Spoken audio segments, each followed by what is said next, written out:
Jeremiah chapter 19, New International Version. This is what the Lord says.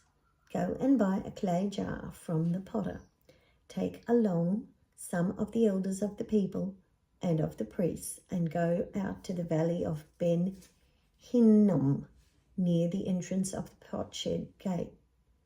There proclaim the words I tell you and say, hear the word of the Lord, you kings of Judah and people of Jerusalem.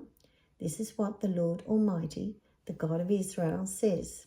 Listen, I am going to bring a disaster on this place that will make the ears of everyone who hears of it tingle. For they have forsaken me and made this a place of foreign gods. They have burned incense in it to gods that neither they nor their ancestors nor the kings of Judah ever knew, and they have filled this place with the blood of the innocent.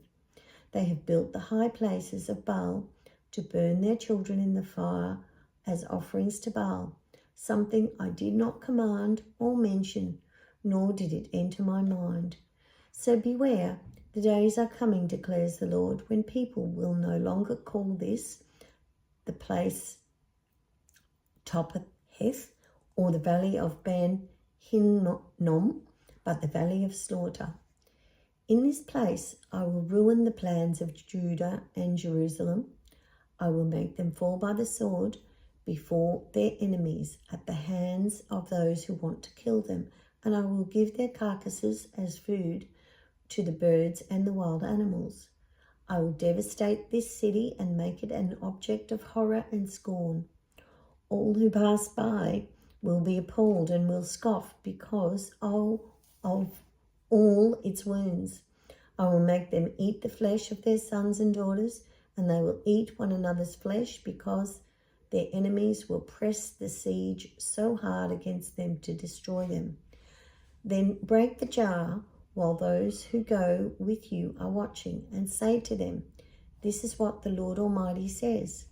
I will smash this nation and this city just as this potter's jar is smashed and cannot be repaired.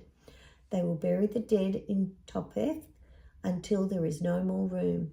This is what I will do to this place and to those who live here, declares the Lord. I will make this city like Topheth. The houses in Jerusalem and those of the kings of Judah will be defiled like this place, Topheth. All the houses where they burned incense on their roofs to all the starry hosts and poured out drink offerings to other gods. Jeremiah then returned from Topheth, where the Lord had sent him to prophesy, and stood in the courts of the Lord's temple and said to all the people, this is what the Lord Almighty, the God of Israel, says. Listen, I am going to bring on this city and all the villages around it every disaster I pronounced against them, because they were stiff-necked and they would not listen to my word.